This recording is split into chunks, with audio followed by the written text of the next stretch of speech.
하나님께서 오늘 우리에게 주시는 말씀 고린도전서 15장 1절에서 20절 말씀입니다.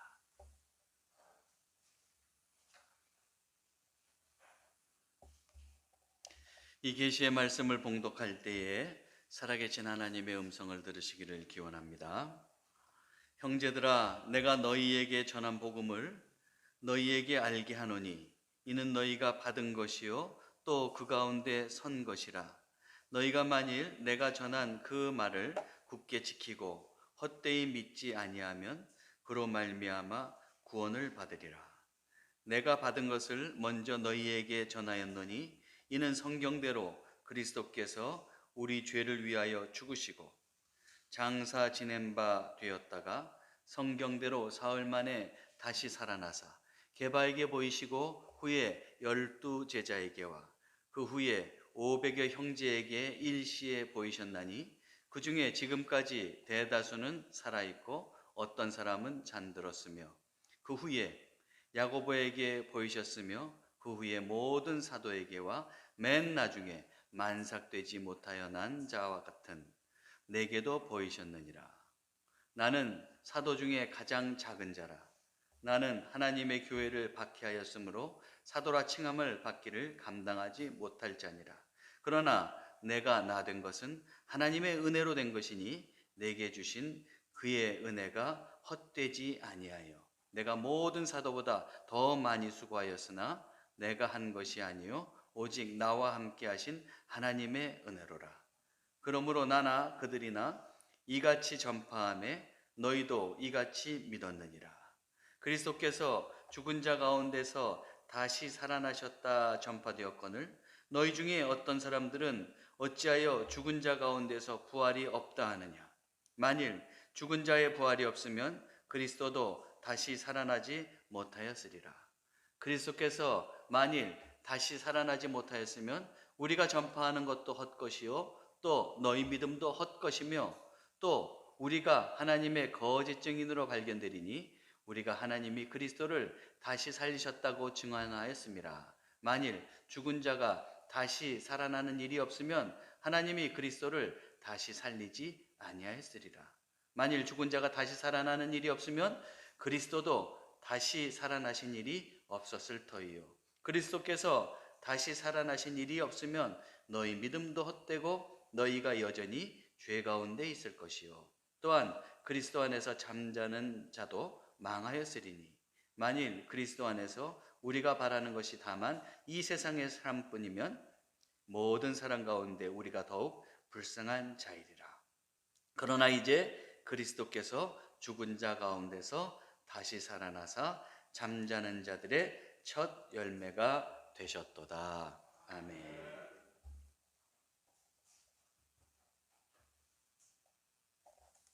할렐루야. 오늘은 우리가 주님의 또 예수 그리스도의 부활을 축하하는 기념하는 부활절입니다. 또 이 부활의 은총이 여러분들과 늘 함께 하시기를 바랍니다. 저는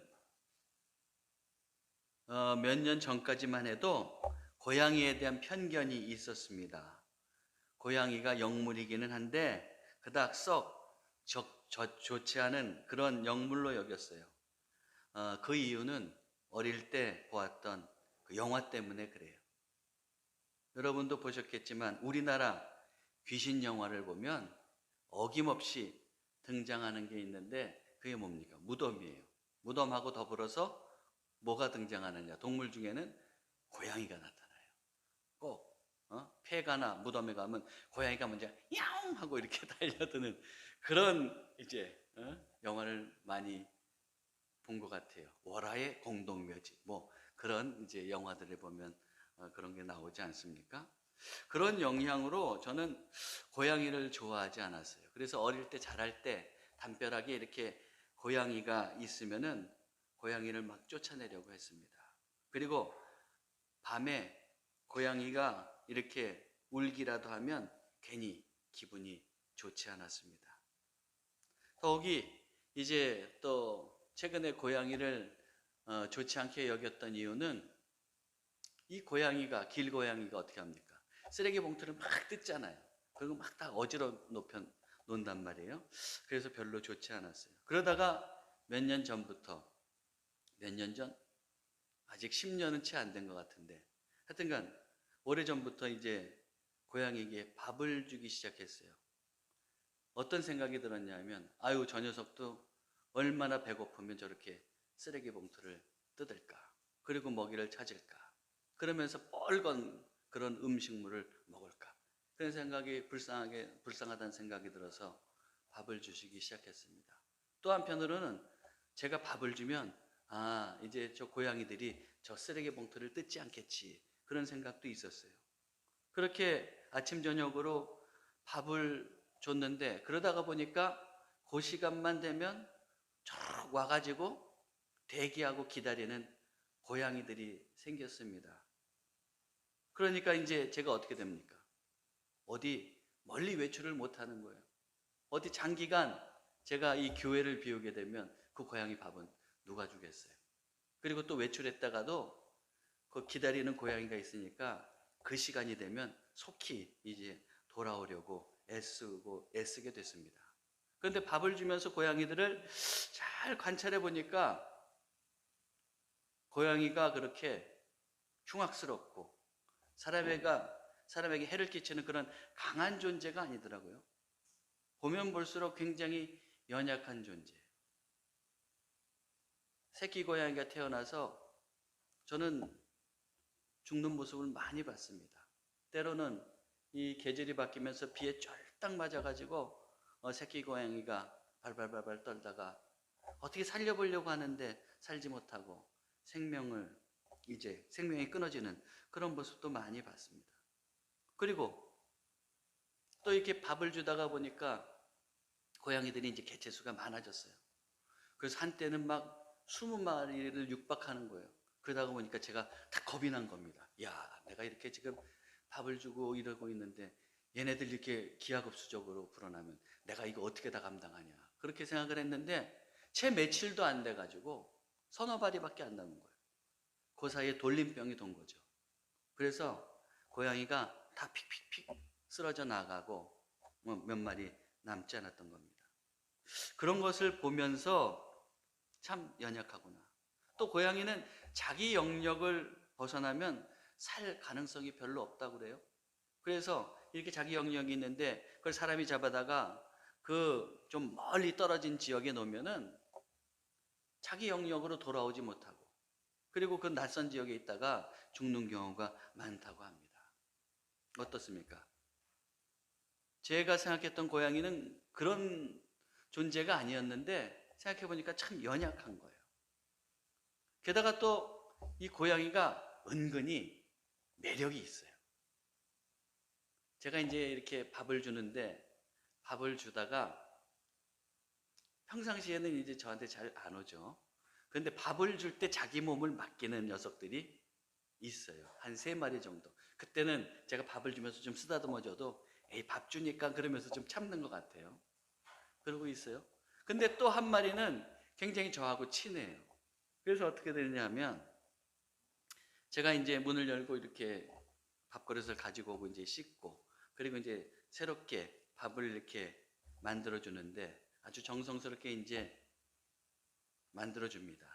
뭐와 뭐를 주느냐, 그건 비밀이에요.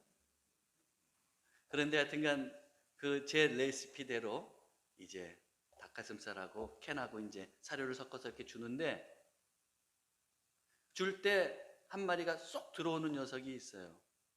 들어와가지고 야옹야옹 돼요. 야옹야옹 되니까 제가 어떻게 하겠습니까? 닭가슴살을 이렇게 찢다가도 그 녀석한테 하나를 더 주겠어요? 주죠. 그래서 주는 거예요. 그래서 주면서 제가 그런 생각이 드는 거예요. 또 줄 때 얼마나 그 녀석이 공손하게 받아먹는지. 개들은 막 덤비잖아요. 이 녀석은 아주 공손하게 받아먹어요. 그리고 어떤 때는 막 급해가지고 손을 올릴 때도 있는데 절대 내 손이 다치지 않게 살짝 갖다 대는 거예요. 그런데 제가 주면서 느끼는 거예요. 걔가 자꾸 이렇게 애절하게 야옹야옹 거리니까 제가 더 주게 되잖아요. 그러면서 제가 느끼는 거지.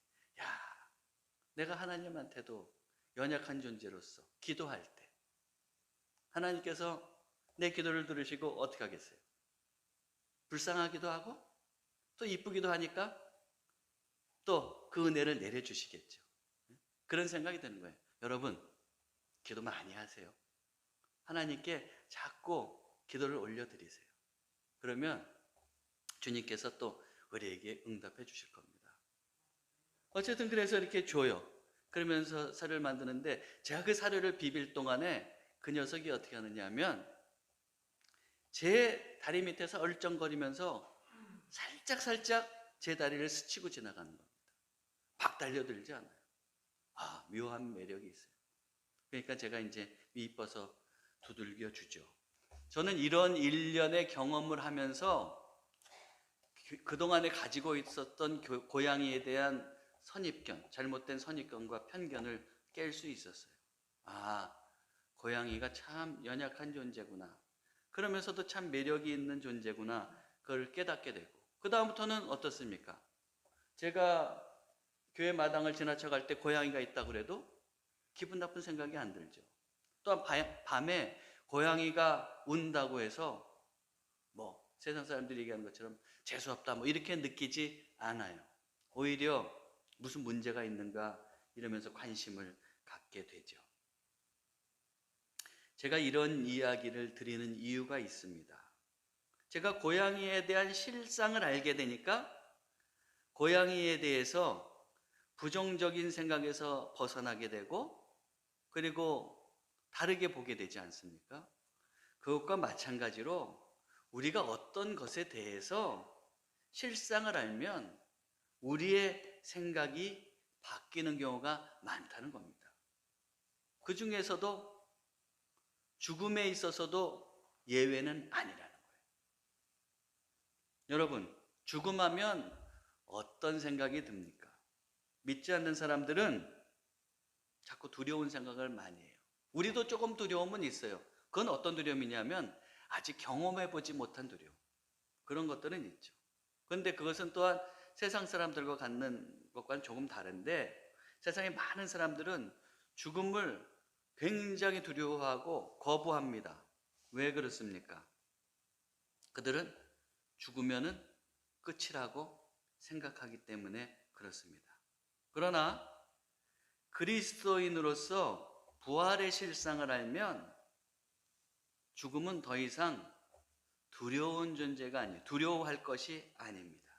그러하기에 우리 그리스도인들은 부활의 실상을 좀 알 필요가 있어요. 고린도전서 15장을 우리는 흔히 뭐라고 그러냐면 부활장이다 이렇게 부르죠. 부활장이라고 부릅니다. 근데 여기서 사도 바울은 부활의 실상을 말하고 있습니다. 저는 이 부활절에 이 부활의 실상을 살펴보면서 여러분하고 은혜를 나누려고 합니다. 첫 번째로 우리가 알아야 할 부활의 실상은 예수님께서 부활하셨다는 거예요. 부활이 없는 것이 아니고 예수님께서 실제로 부활하셨다는 겁니다. 본문에서 사도 바울은 예수님의 부활은 사실이요 진실이라고 그렇게 이제 말하고 있습니다. 먼저 사도 바울은 예수님은 성경대로 죽으시고 살아나셨다고 그렇게 이제 말을 해요.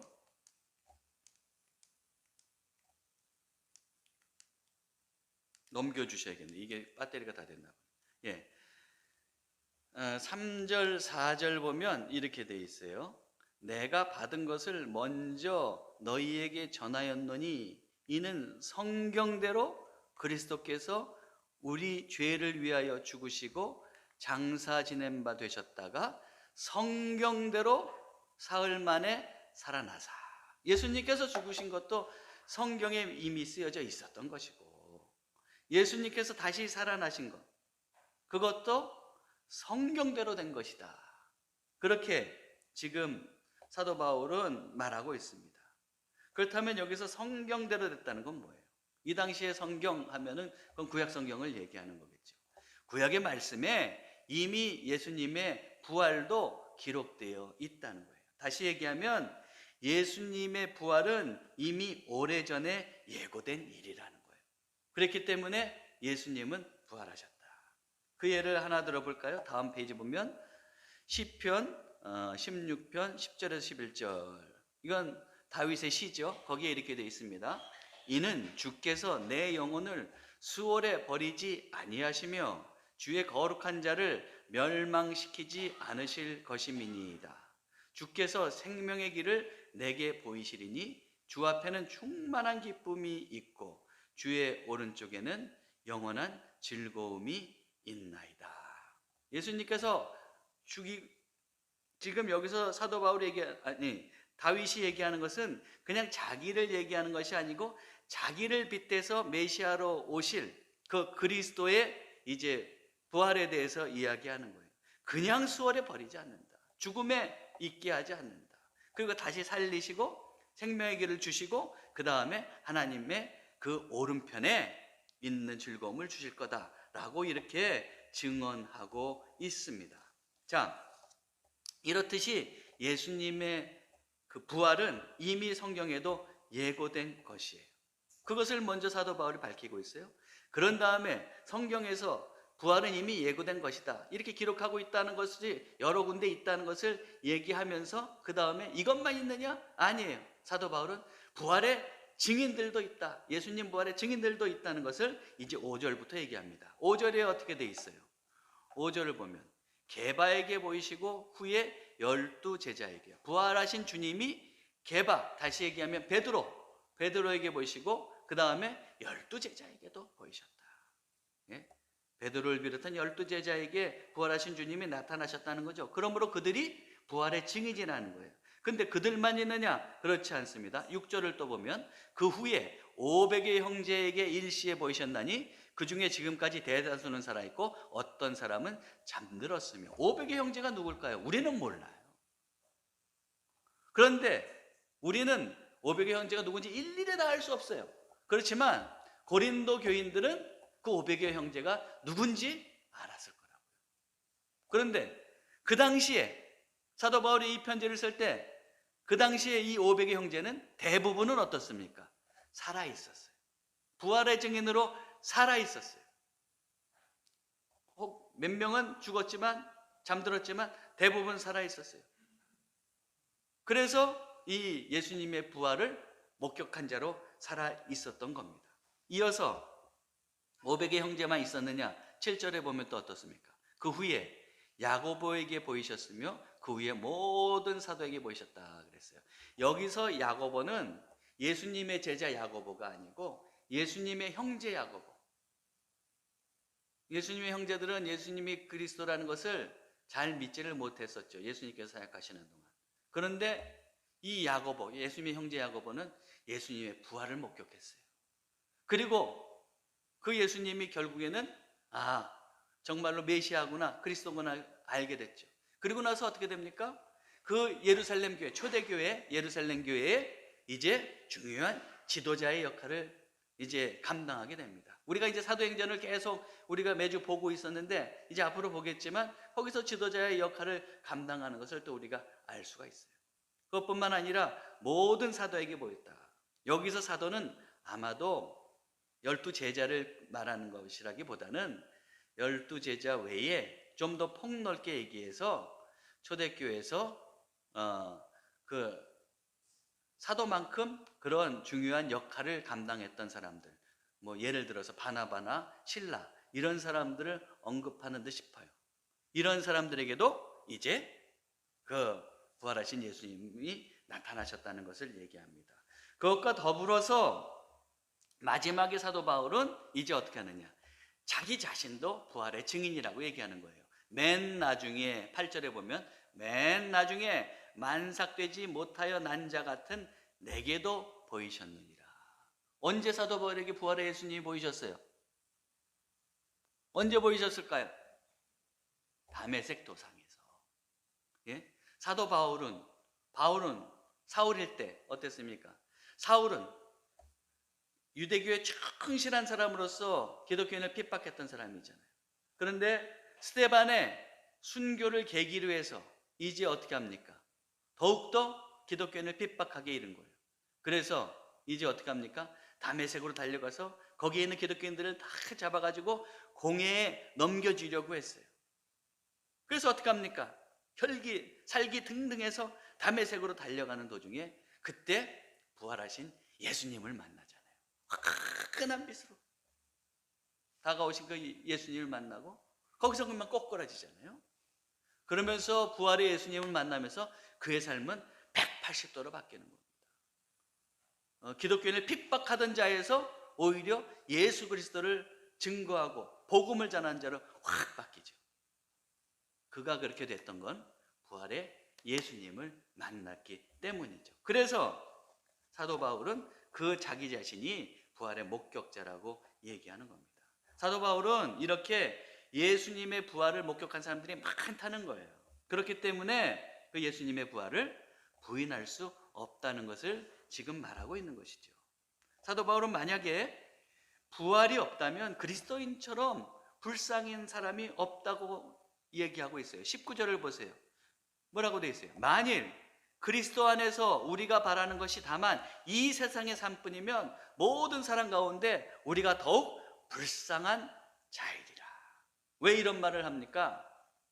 고린도 교회에 교인들 중에서 부활을 믿지 않는 사람들이 있었기 때문에 이 말을 하고 있는 거예요. 그리고 앞에서 부활의 증인이 이렇게 많다, 성경대로 예수님께서 부활하셨다, 그 말을 하고 있는 이유도 고린도 교인들 중에서 부활이 없다고 생각하는 사람들이 있었던 거예요. 신앙생활은 하지만 부활은 없어 이렇게 생각하는 사람들이 있었어요. 왜 그랬을까? 고린도 교회에는 영지주의 영향을 받은 사람들이 있었어요. 영지주의라는 건 뭐냐면 영만이 중요한 거예요. 육은 중요하지 않아요. 육은 다 헛개비라고 생각하는 거예요.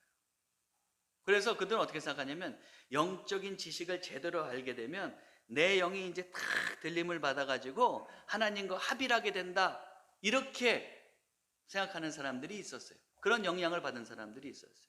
그렇기 때문에 그런 영지주의적인 영향을 받은 사람들은 육은 별거 아닌 겁니다. 육이 별거 아니기 때문에 그 사람들은 어떻게 돼요? 부활? 육이 살아나는 부활이 있어? 없다는 거예요. 그런데 그런 사람들을 향하여서 사도 바울이 얘기하는 거죠.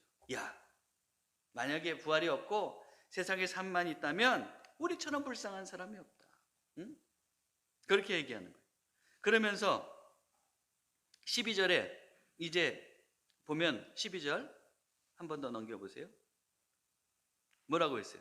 그리스도께서 죽은 자 가운데서 다시 살아나셨다 전파되었거늘 너희 중에 어떤 사람들은 어찌하여 죽은 자 가운데서 부활이 없다 하느냐. 이런 교인들이 있었다는 거죠. 고린도 교인들 중에 영지주의 영향을 받아서 이런 교인들이 있었다는 거예요. 그것에 대해서 잘못된 것을 지금 사도 바울은 책망하고 있어요. 그러면서 부활이 없다고 그러면서 이 세상의 삶만 생각한다면 정말로 우리처럼 불쌍한 사람은 없다 그래요. 한번 사도 바울의 입장에서 생각해 보세요. 사도 바울은 지금 목숨을 내놓고 복음을 전합니다. 그러다가 한번 순교한다고 생각해 보세요. 근데 부활이 없어요.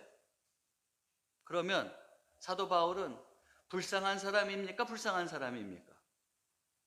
불쌍한 사람이죠. 그렇게 했는데 정작에 부활이 없어. 살아나지도 못해. 애쓰고 힘썼는데. 또 초대교인들을 한번 생각해 보세요. 초대교인들은 믿음 때문에 핍박을 당했습니다. 믿음만 없으면 세상과 타협하고 잘 살 수도 있었어요. 그러나 박해에도 불구하고 믿음을 포기하지 않았습니다. 그러다가 불이익을 당하고 순교당한다고 생각해 보세요. 이 믿음을 가졌던 그 초대교인들, 근데 부활하지 못해요. 그럼 이들 또한 불쌍한 사람 아닙니까? 그러면 조금 더 쉽게 한번 생각해 보자고요. 오늘날 우리는 어떤가 한번 생각해 보세요. 여러분, 우리는 예수님을 믿는다는 것 때문에 어떻게 해요? 내가 하고 싶지 않은 일도 해요.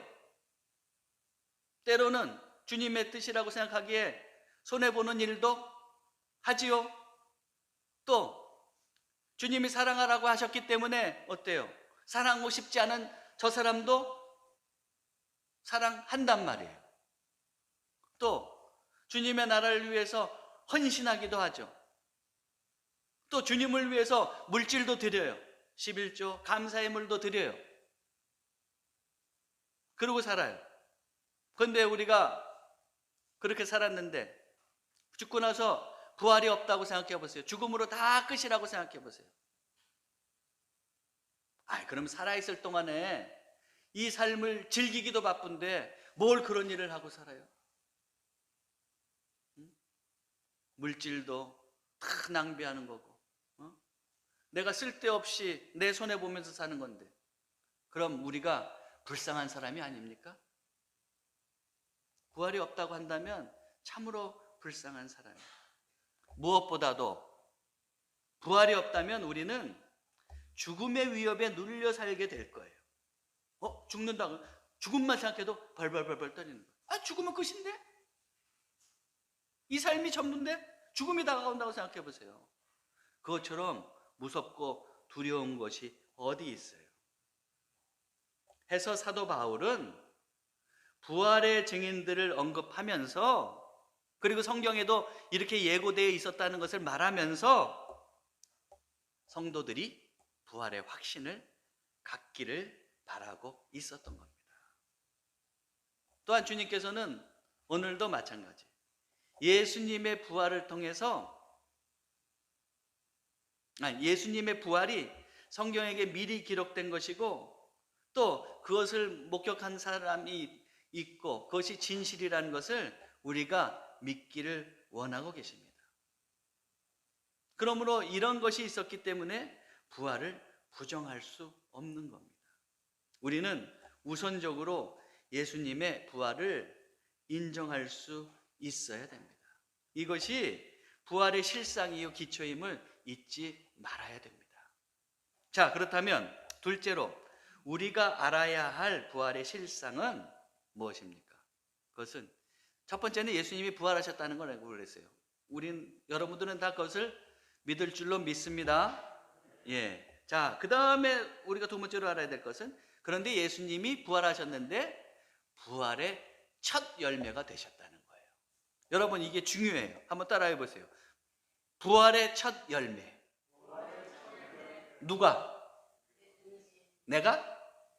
예수님이요. 예수님이 부활의 첫 열매가 되셨다는 거예요. 자, 이것을 살펴보기 전에 제가 언급해야 될 것이 있어요. 예수님의 부활은 우리에게 어떤 영향을 미칩니까? 우선 예수님의 부활을 통해서 죄사함을 받습니다. 물론 구체적으로는 십자가를 통해서 죄사함을 받는다고 할 수도 있지만 십자가 부활은 다 연결되어 있는 거예요. 17절을 한번 보세요.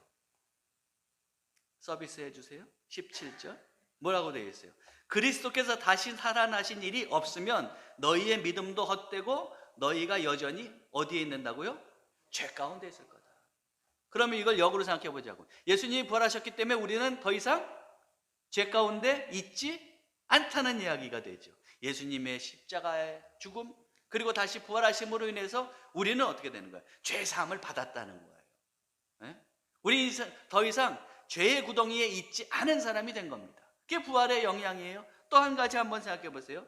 우리는 예수님의 부활을 통해서 의인이 된 사람이에요. 한번 로마서 4장 24절 25절 보세요. 의로 여기심을 받을 우리도 위함이니 곧 예수 우리 주를 죽은 자 가운데서 살리신 이를 믿는 자이니라.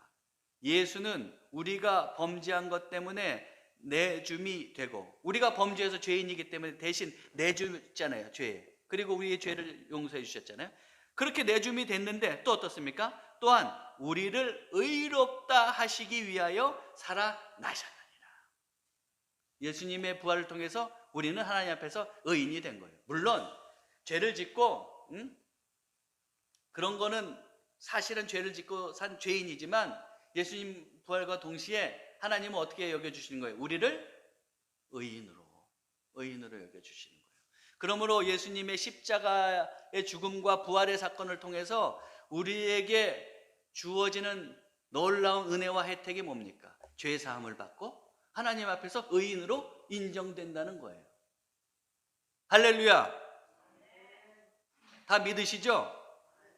자, 여러분, 근데 여기서 제가 하고 싶은 말이 있어요. 그러나 이것으로 끝난다고 하면 우리는 뭔가 부족함을 느낄 거예요. 생각해 보세요. 우리가 예수님의 부활로 죄사함을 받고 하나님 앞에서 의인으로 인정받는다. 이것처럼 좋은 건 없습니다. 그러나 그것으로 끝이에요. 예수님의 부활이 우리의 죽음에 아무런 영향을 미치지 못해요. 네? 죄 용서는 받고 의인은 되었는데, 그런데 내가 예수님의 부활이 내 죽음에는 어떤 영향을 미치지 못하고 내가 죽으면 끝이라고 생각해 보세요. 그러면 뭔가 2% 부족함을 느끼지 않겠어요? 그러나 예수님의 부활은 그것으로 끝나지 않는다는 거예요. 예수님의 부활을 통해서 우리는 죄사함 받고 의인으로 인정받는데, 그것만 아니라 이제 예수님의 부활은 예수님만 다시 사는 것이 아니라 그 부활에 예수님의 부활이 우리에게도 영향을 미쳐서 우리도 다시 산다는 거예요. 이것이 놀라운 은혜입니다. 그래서 20절 보면 뭐라고 아까 기록되어 있어요?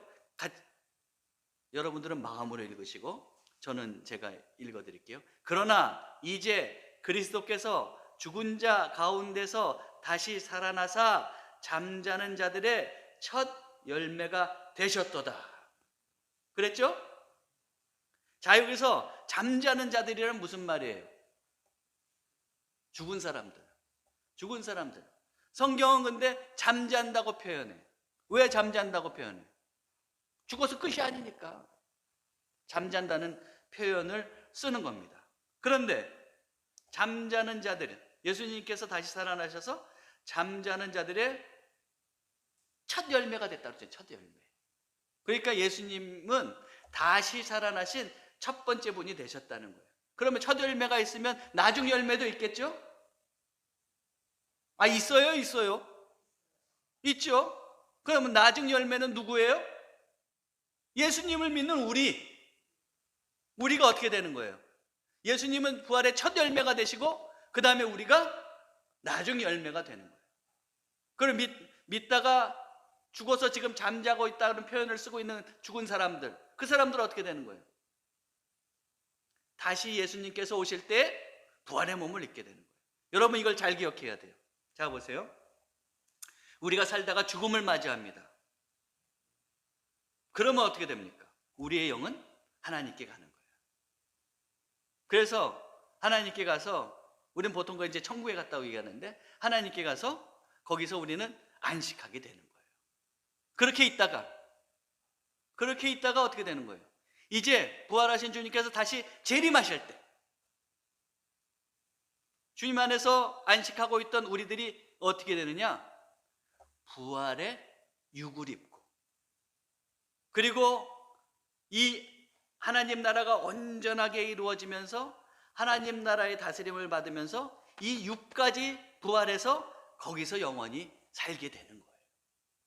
그것이 완전한 구원입니다. 그러므로 우리는 주님께서 다시 오시는 날 이 부활의 육을 입게 돼요. 그리고 죽음에 정복당하지 않고 영생을 누리게 되는 거예요. 제2차 세계대전의 영웅, 영국의 수상 누구죠? 처칠 있죠. 처칠. 다 들어보셨잖아요. 처칠 뭐 다 들어보셨을 거예요. 근데 그가 살아생전에 이런 유언을 남겼다고 그래요. 뭐라고 그랬느냐? 장례식을 할 때, 자기가 죽으면 장례식을 할 때 처음에는 취친 나팔을 불고 마지막에는 기상 나팔을 불어달라. 아니, 장례식 할 때 기상 나팔 부는 게 어디 있어? 취친 나팔 부는 건 좀 그래도 인정을 해도 좀 이상하지 않아요? 그러나 여기에는 그 처칠의 믿음의 고백이 담겨 있는 겁니다.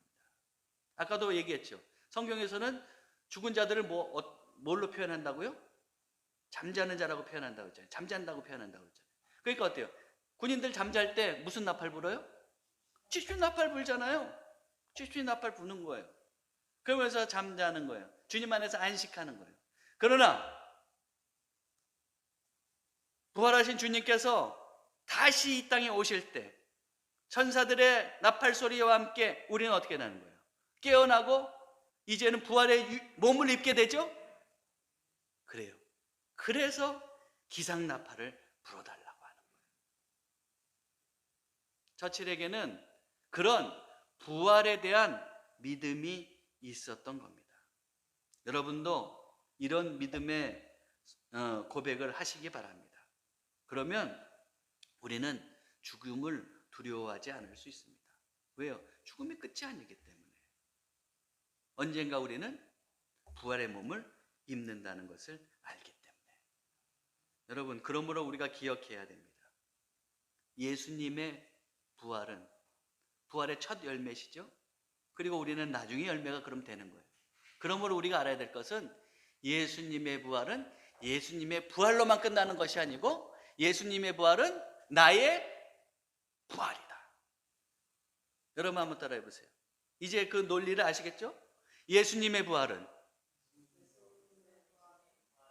나의 부활이다. 믿으십니까? 예, 그래요. 예수님의 부활은 이제 나의 부활이 되는 거예요. 그러므로 죽음을 두려워하지 말자. 그렇다고 뭐 죽음에 우리가 막 몸을 내던지라, 이건 절대 아니에요. 하나님께서는 어때요? 삶도 생도 소중하게 생각하시고 우리에게 생명을 주시고 생명이 있는 동안에 최선을 다해서 하나님의 백성답게 이 땅에서 살기를 원하세요. 그러므로 나에게 주어진 그 생을 값어치 없게 생각하고 내가 포기하거나 내가 내던져버리면 절대 안 되는 거죠. 하나님께서 주신 고귀한 거니까. 그 생을 우리는 어떻게 해야 돼요? 정말로 귀하게 주님의 뜻에 따라서 갖고 가면서 살아갈 수 있어야 돼요. 그러나 그러다가 죽음이 맞이한다고 했을 때 그리스도인은 어때요? 죽음이 다가온다고 했을 때 거절하고 발버둥 치는 게 아니에요. 주님께서 또 그 때를 주시면 기꺼이 우리는 받아들입니다. 그리고 주님 안에서 안식하게 되고. 그러나 우리는 부활의 첫 열매가 되신 예수님이 있기에 우리도 주님 나라 다시 오실 때 부활의 몸을 입게 된다는 것을 확신하고 살아갈 수 있어야 되겠습니다. 말씀을 정리하겠습니다. 독일의 유명한 복음주의 신학자 에릭 사우어라고 있는데 그 사람이 이런 말을 했습니다. 한번 보세요. 부활절은 예수님의 부활로부터 시작하여 우리 성도들의 부활로 끝난다. 이게 이제 무슨 말인지 아시겠죠?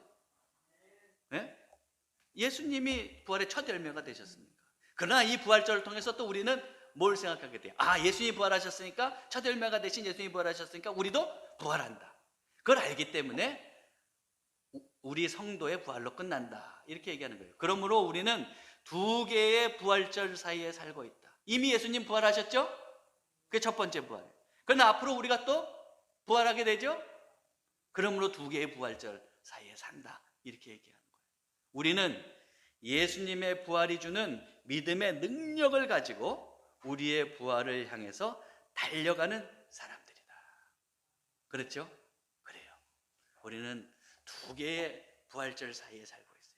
이미 예수님께서 부활하셨기 때문에 부활의 첫 열매가 되신 것을 알기 때문에 이제는 어떻게 해요? 우리에게 다가올 그 부활을 소망하면서 오늘도 어때요? 주님의 뜻대로 살고 사랑하며 살 수 있는 사람들입니다. 모쪼록 사랑하는 성도 여러분, 예수님이 부활하셨고 또한 예수님이 부활의 첫 열매가 되셨기에 우리도 부활의 소망을 가지고 살아간다는 것을 기억하시고 오늘도 이 부활절 사이에서 주님의 뜻대로 살아가는 주의 백성들이 되시기를 주님의 이름으로 축원합니다. 기도하겠습니다. 하나님, 저희들이 부활의 실상을 제대로 깨닫고 죽음을 두려워하지 않게 하옵소서. 예수님께서 부활하셨음을 믿게 하옵소서. 예수님께서 부활의 첫 열매가 되심으로 우리에게 부활의 길이 열렸음을 깨닫고 확신하게 하옵소서. 이 부활절과 더불어 부활의 소망으로 살게 해 주옵소서. 우리 주 예수 그리스도의 이름으로 기도하옵나이다.